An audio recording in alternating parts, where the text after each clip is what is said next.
Hello and welcome to the Nutrition Diva podcast. I'm your host, Monica Reinagel. I recently got an email from Gary, he's a longtime podcast listener, asking how to decide whether or not a snack food can be considered healthy. And he attached snapshots of several different types of chips and crackers to his email. Is there a barometer that you use to rule a snack food in or out? He wrote, I try to limit saturated fats, added sugars, sodium, and refined flours in my meals and snacks.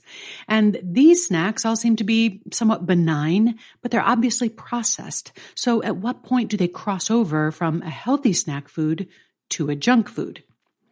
Well, I had to laugh as I scrolled through the photos that Gary sent because every single one of them is either in my cupboard right now or has been very recently.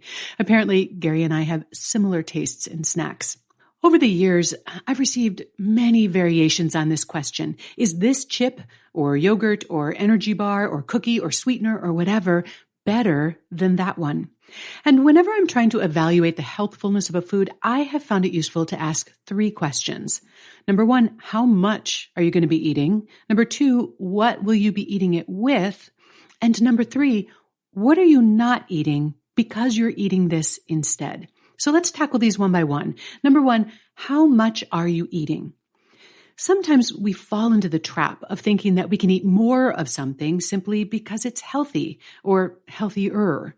So if we select a tortilla chip that contains flaxseed or a cookie that's sweetened with honey or a bread that contains oat bran, somehow we rationalize that we can have a larger serving or perhaps enjoy it more often. A healthy snack may offer some nutritional advantages. It might have more fiber or more omega-3s, for example. But it may not be any lower in calories or sodium or sugar. In fact, it might even be higher. So you'd still want to take a look at the nutrition facts label and consider how this food fits into your daily budget for those things. You'd also still want to make sure to pay attention to the portion size. For example, does that bag of whole grain chips contain 1 serving or 3? The second question is, what are you eating it with? Individual foods always need to be considered in the context of other foods that are eaten with them.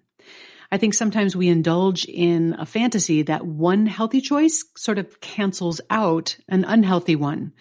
Because the chips are dusted with spinach powder, we decide to go with the onion dip instead of the bean dip or the hummus. It's that old, well, I'm having a diet soda, so go ahead and give me the large fries mentality. I'm always likely to give a snack food a higher rating when it's serving as a vehicle for healthy foods.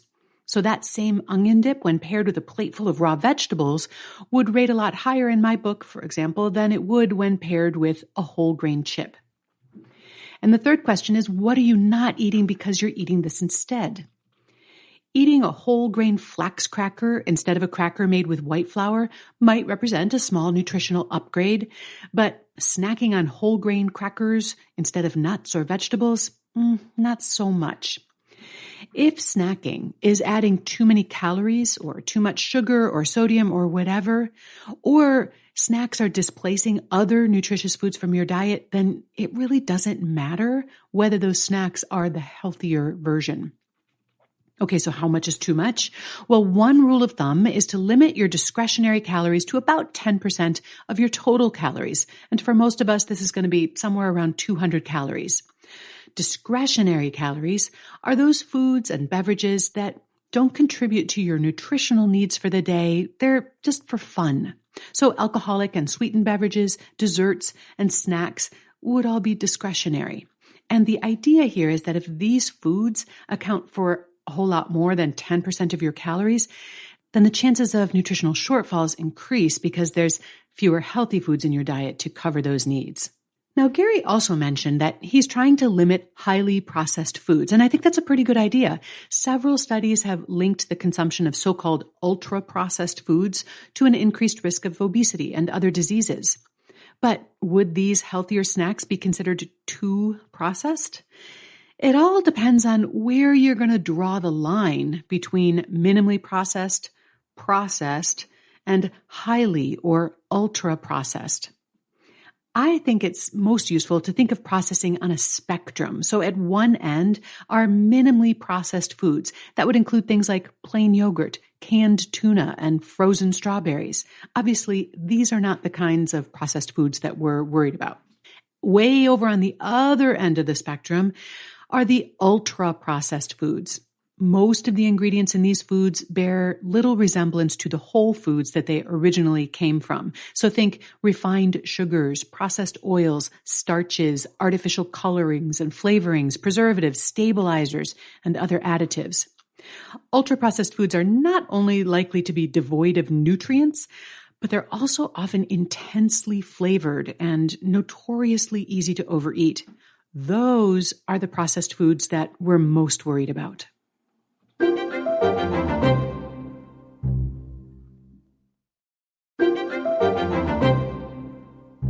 So if an ear of corn is at the minimally processed end of the spectrum and flamin' hot Fritos are at the ultra-processed end, where should we put these quinoa and black bean tortilla chips that Gary sometimes enjoys? So obviously this is going to be a bit of a judgment call, but I think I'd start by checking out the ingredient list. Does it read more like a recipe or more like a lab experiment? I don't happen to have a bag of the quinoa and black bean chips in my kitchen right now, but I could theoretically make some. I do have all 8 of the listed ingredients, and I could probably figure out how to combine them into something that would resemble the prototype using my new tortilla press and a baking sheet, or maybe my air fryer.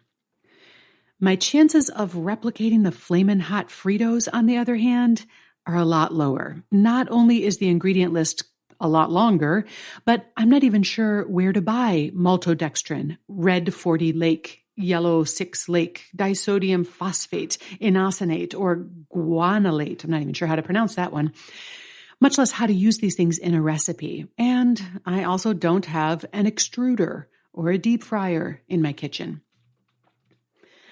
Okay, I realize that the definition of ultra-processed is starting to sound a little bit like Supreme Court Justice Potter Stewart's famous definition of obscenity. You know it when you see it.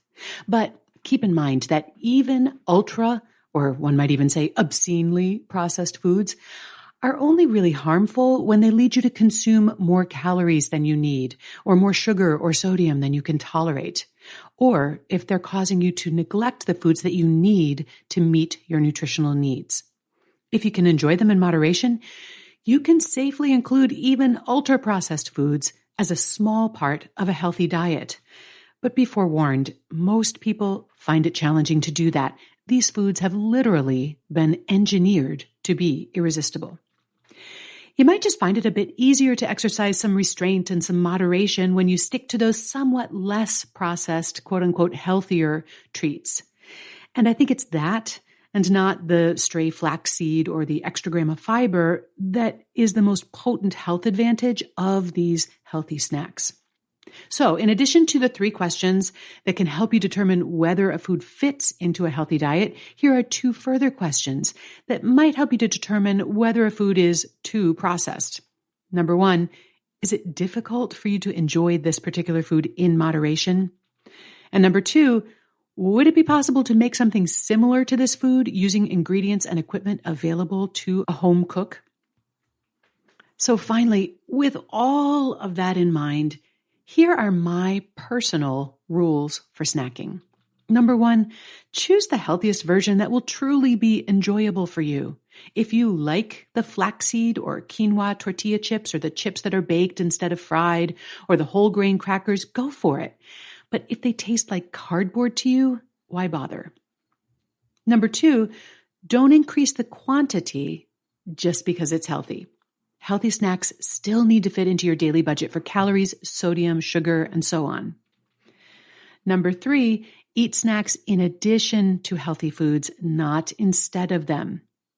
But if you like, you can count crackers and other grain-based snacks toward your daily servings of grains. And finally, choose snacks that lie closer to the minimally processed end of the spectrum. They may or may not be lower in calories or sugar or sodium, but it will likely be easier for you to enjoy them in moderation. You'll find a transcript of today's show on our website at quickanddirtytips.com. And if you have a nutrition question you'd like me to tackle in a future episode, you can email me at nutrition@quickanddirtytips.com, or you can call the Nutrition Diva listener line at 443-961-6206. If you enjoy this podcast, I hope you'll also check out my other podcast with Brock Armstrong. It's called The Change Academy, and it's all about creating positive, sustainable behavior change. The Nutrition Diva Show is a Quick and Dirty Tips podcast. It's produced by Nathan Sams with script editing by Adam Cecil. Our team also includes Marshall Margulis, Emily Miller, Davina Tomlin, and our intern Jake Johnson. Thanks so much for listening, and have a great week.